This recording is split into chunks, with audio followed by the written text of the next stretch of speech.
حق احسان ادا کیا ہے ابو طالب نے، اور اس کے بعد سب کو حکم دیا آ جاؤ، معاہدہ ختم ہو گیا۔ اب کافر کیا کریں؟ معاہدہ ختم ہو گیا، اور 7 برس کے بعد سب باہر آ گئے۔ اب جب باہر آئے شیپ سے تو یہاں شہر آنے کے بعد پتہ چلا کہ اس پہ کیا گزری، اس لیے کہ جو غذا ملی ہے اس غذا نے اتنا لاغر کر دیا کہ 1 سال کے اندر، سال نہیں گزرا کہ بی بی خدیجہ نے بھی انتقال کیا، ابو طالب نے بھی انتقال کیا۔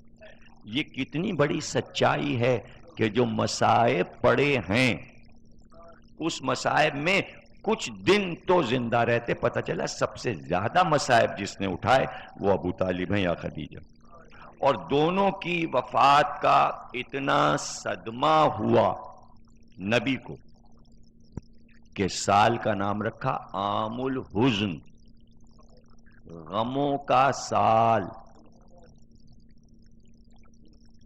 غم کا سال، اور 1 سال آپ نے غم منایا۔ غم منانا سنت نبی ہے۔ اچھا کیوں نہ منائیں غم؟ جنہوں نے وفا احسان کی حد تک پہنچا دی ہو تو ان کا غم نہ منائیں۔ چچا کا غم منایا، زوجہ کا غم منایا۔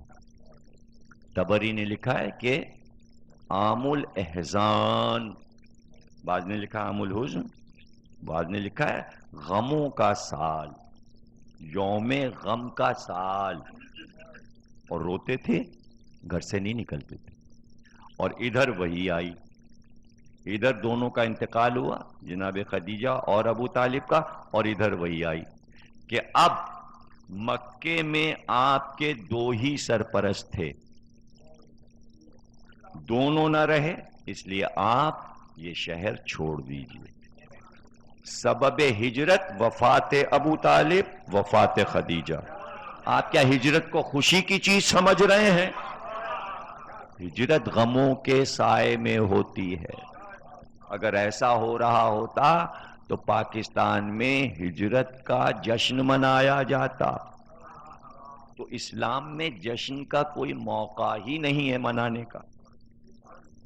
اب جو لوگ عید میلاد النبی منائیں گے مبارک ہو انہیں، لیکن عید میلاد النبی منائیں تو یہ سوچ کے منائیں کہ جب نبی پیدا ہوئے تھے تو خوشی کس نے منائی تھی، ان کے نام بتا دو۔ اب ابو طالب یا فاطمہ بنت اسد، جس کے گھر میں بچہ پیدا ہوگا وہی خوشی منائے گا۔ تو جس نے پہلے خوشی منانا سکھائی ہے اس کا غم بھی تو مناؤ۔ اور خود نبی بھی اس بات کے حقدار ہیں کہ اگر ان کی ولادت منائی جائے تو وفات بھی منائی جائے، اور ولادت کا ذکر ہو تو اخباروں میں وفات کا ایڈیشن بھی نکالنا چاہیے۔ ایک ہی دن سب کچھ کیوں ہو جائے؟ کیا 365 دنوں میں دن کم ہیں، یا فرصت نہیں ہے، یا پیسہ نہیں ہے، یا اخبار کے پاس کاغذ نہیں ہے، یا ٹی وی کے پاس ٹائم نہیں ہے، یا حکومتوں کو ٹائم نہیں ہے، یا اتنا پیسہ نہیں ہے کہ ایک نبی کا 2 بار یوم منایا جائے؟ ولادت کا الگ، وفات کا الگ۔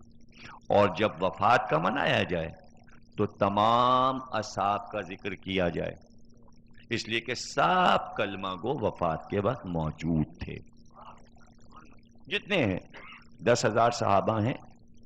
اس صحابہ میں ابن اسیر نے، ابن کثیر نے 10,000 15,000 لکھا ہے۔ سب کا ذکر کیجئے کہ وفات کے وقت یہ سب کی سوانح حیات سنائی، لیکن جب ولادت کا جشن منائیے تو صرف انہی کا ذکر کیجئے جو ولادت کے وقت موجود تھے۔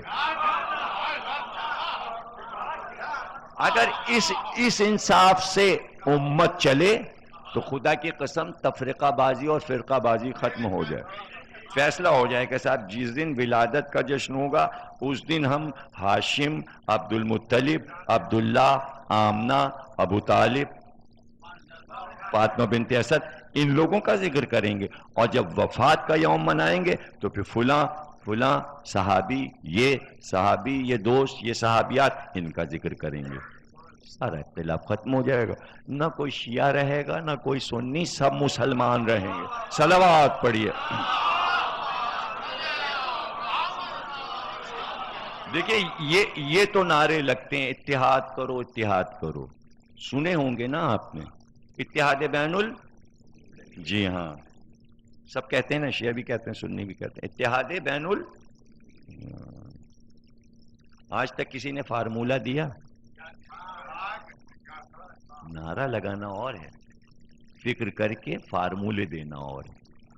فارمولے بنائیے تاکہ پاکستان میں جب اتحاد ہو تو انہی فارمولوں پر عمل ہو، اور کیوں پکارے جائیں یہ فرقہ ہے، یہ شیعہ ہے، یہ سنی، اس طرح سجا دیجئے ملک کی فکر کو کہ یہ بات ہی ختم ہو جائے، کون شیعہ کون سنی، کون دیوبندی کون بریلوی، کون وہابی، کون مالکی، کون حنبلی، کون شافعی، تو صحیح ختم ہو گیا۔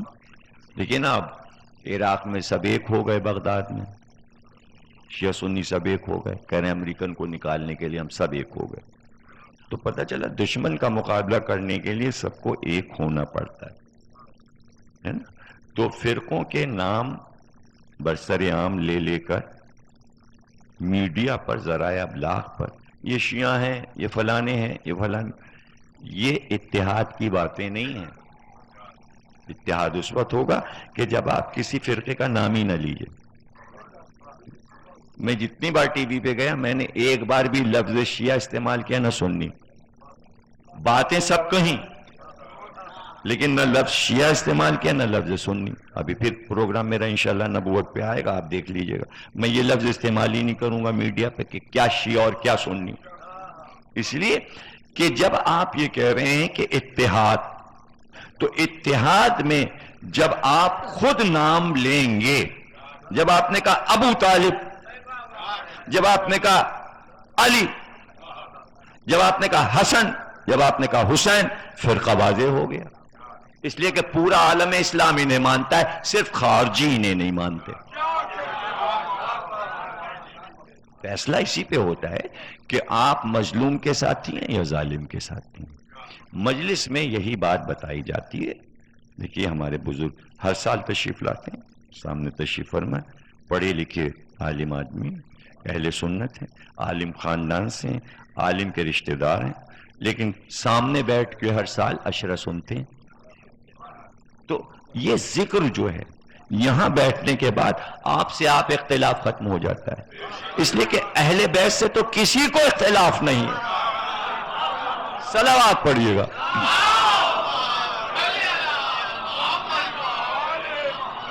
چھوٹے موٹے فقہی اختلافات ہیں، ان کو بیان ہی نہ کیجیے۔ میں تو یہ کہتا ہوں جو جیسے پڑھ رہا ہے اس کو پڑھنے دیجیے، اس میں کوئی اختلاف کی بات ہی نہیں۔ کم از کم سجدے پہ تو اختلاف نہیں ہے، سوروں پہ تو اختلاف نہیں ہے، نیت میں تو اختلاف نہیں ہے، قرأت میں تو کوئی اختلاف نہیں ہے، وہی قرآن پڑھ رہے ہیں، آپ بھی سب وہی پڑھ رہے ہیں، تو جب کوئی اختلاف نہیں، ہاں تصویر بنانے میں اختلاف ہے، تصویر بنانے میں اختلاف ہے۔ اب جہاں تصویریں کھینچ رہی ہوں تو فیصلے تو وہاں ہوں گے، یہ تصویر صحیح ہے کہ یہ تصویر صحیح، اس لیے کہ ہر تصویر کو نبی کے نماز پڑھنے کی تصویر سے ملایا جائے گا، تو فیصلہ وہاں پر ہو جائے گا کہ نبی اس طرح یا اس طرح، تو اس کو چھوڑ دیجئے وہاں کے لیے اور سارے کام ہونے لیے صرف فیصلہ اس پہ کیجئے۔ جو اہل بیت کا وفادار ہے وہ سب ایک ہیں، جو اہل بیت کا دشمن ہے وہ بالکل الگ ہے، اور یہی سن 61 ہجری میں یہی فیصلہ ہو گیا تھا کہ اس وقت حسین اس کو ساتھ لے جائیں گے، یہ بتانے کے لیے کہ اہل بیت کا دوستدار کون۔ اگر اہل بیت کے دوستدار نہیں ہو تو جاؤ ادھر چلے، ہمیں تمہاری کوئی پرواہ نہیں، اور یہ بات آخر وقت تک برقرار رکھی اہل حرم نے۔